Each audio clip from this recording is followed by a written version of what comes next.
Já passaram pelo futebol português vários jogadores, uns deixaram saudades, outros nem tantas, mas hoje vamos recordar 10 jogadores que marcaram o futebol português. Caso queiram uma parte 2, deixem o like e também deixem sugestões nos comentários.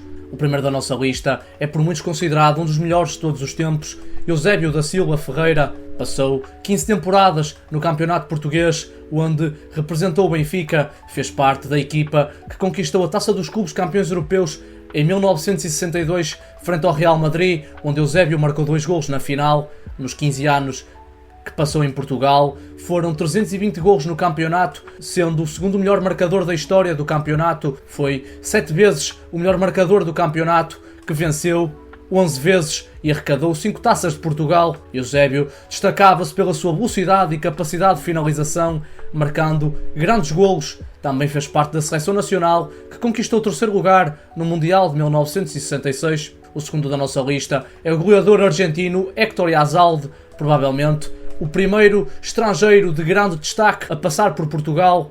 O avançado argentino chegou ao Sporting em 1971.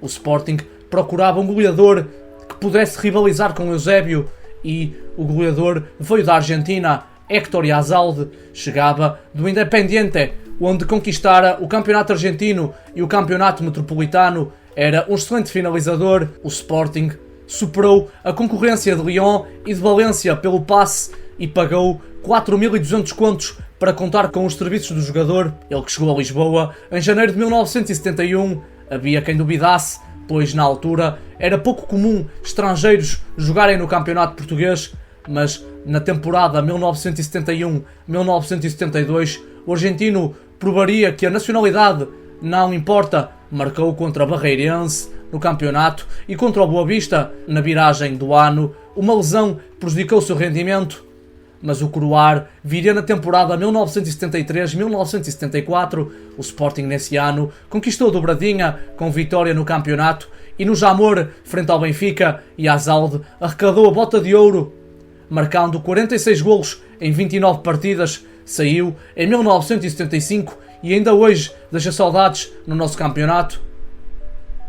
O terceiro é mais um goleador, Fernando Gomes, o Bota de Ouro. Começou o seu trajeto no Futebol Clube do Porto, que na altura não era a potência que é hoje. Não venceu o campeonato desde 1959, mas Fernando Gomes fez parte de uma geração que mudaria o paradigma do clube e do futebol português, juntamente com craques como António Oliveira. O Bota de Ouro era a principal referência ofensiva da equipa de 1976 a 1979. Foi 3 vezes de forma consecutiva o melhor marcador do campeonato. Em 1978, os Dragões quebraram um enguiço de 19 anos e em 1979 conquistaram o bicampeonato.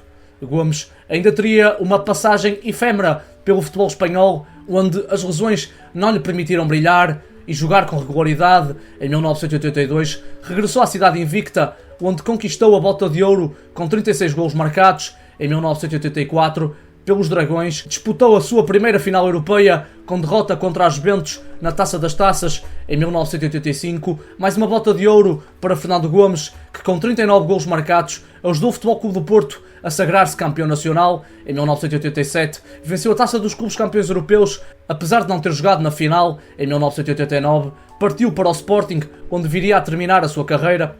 O próximo da nossa lista é Fernando Chalana, o pequeno genial. Marcou uma geração no Benfica, ele que começou a jogar nas ruas do Barreiro, viveiro de craques do nosso futebol. Inicialmente tentou ingressar na CUF, mas foi recusado. Já o Barreirense não cometeu o mesmo erro. Certo dia, Ângelo Martins recomendou o jogador ao Benfica e Pavic deu luz verde à sua contratação. Estreou-se pelo Benfica na equipa principal. Com 17 anos, em 1976, Chalana era baixo e magro, mas destacava-se essencialmente pela sua técnica e visão de jogo e a sua capacidade de finta, capaz de trocar as voltas aos defesas adversários. Também era um jogador criativo, capaz de encontrar espaços para libertar os seus companheiros.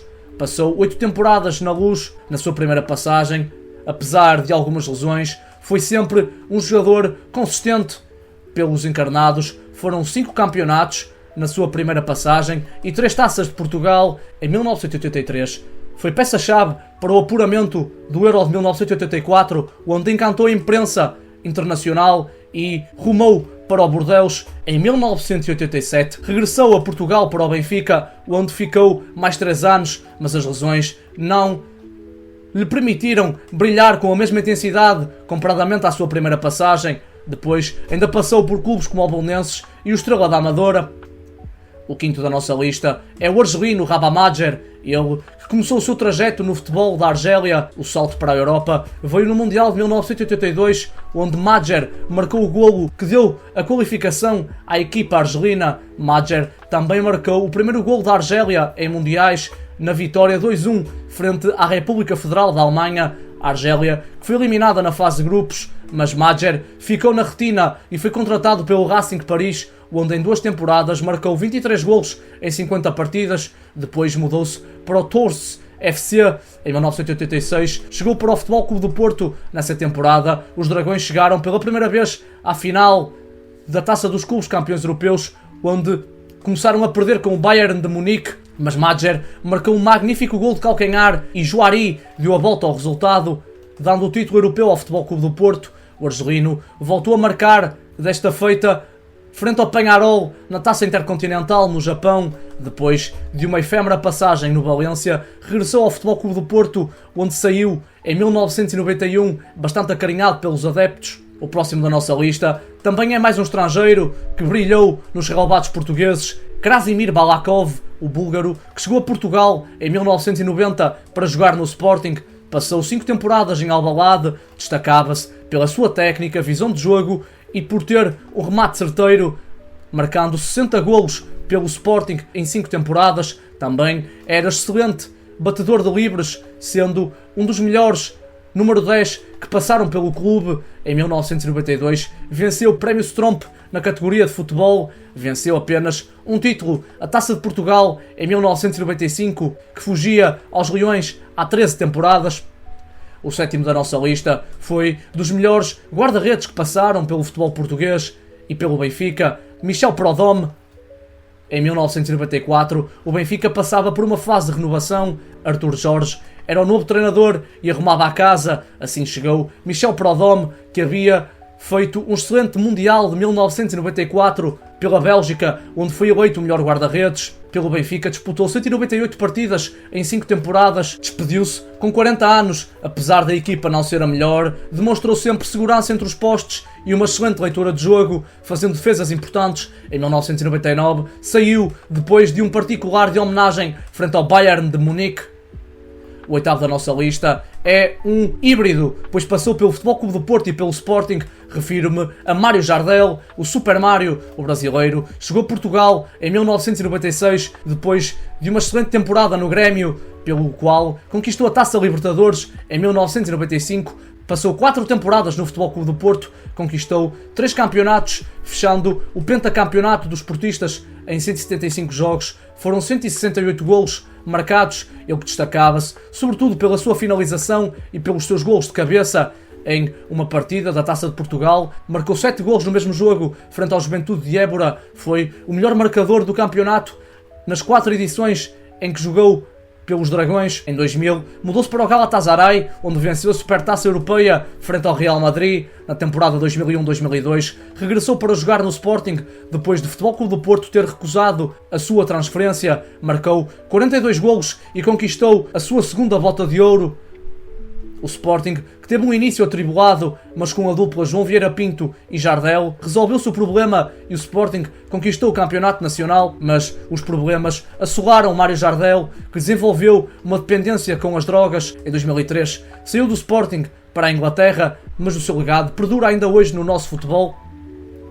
Agora vamos conhecer 2 jogadores que brilharam em clubes mais periféricos do nosso futebol. O primeiro é Alain, ele que passou em 4 clubes em Portugal: Marítimo, Futebol Clube do Porto, Vitória Sport Clube e Sporting de Braga, onde jogou 9 temporadas.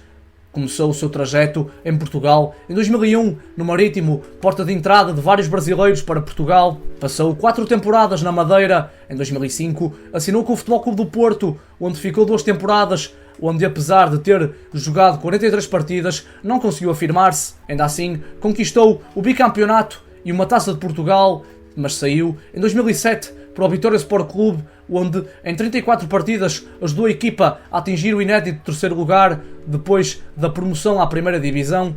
Em 2008 mudou-se para o Sporting de Braga, onde atingiu o seu auge. Atualmente é o terceiro jogador com mais partidas pelo clube, com 342 partidas, onde venceu uma Taça de Portugal e uma Taça da Liga.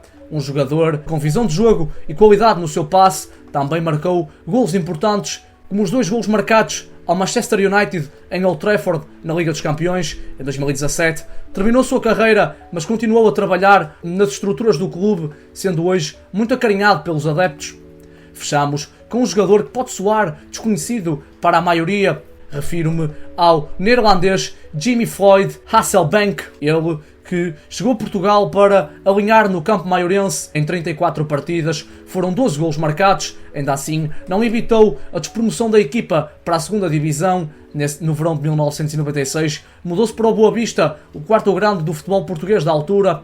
Passou uma temporada no Bessa, onde marcou 24 golos e venceu a Taça de Portugal frente ao Benfica. Foi o segundo melhor marcador do campeonato, atrás apenas de Mário Jardel. Em 1997 mudou-se para o Leeds United, onde foi o melhor marcador da Premier League. Em 1999, juntamente com Michael Owen e Dwight York, passou por Atlético de Madrid e Chelsea, onde também foi o melhor marcador da Premier League, mas certamente ainda deixa saudades no nosso futebol. Este foi o vídeo, espero que vocês tenham gostado, deixem um like, compartilhem, subscrevam e ativem o sininho para não perderem nada.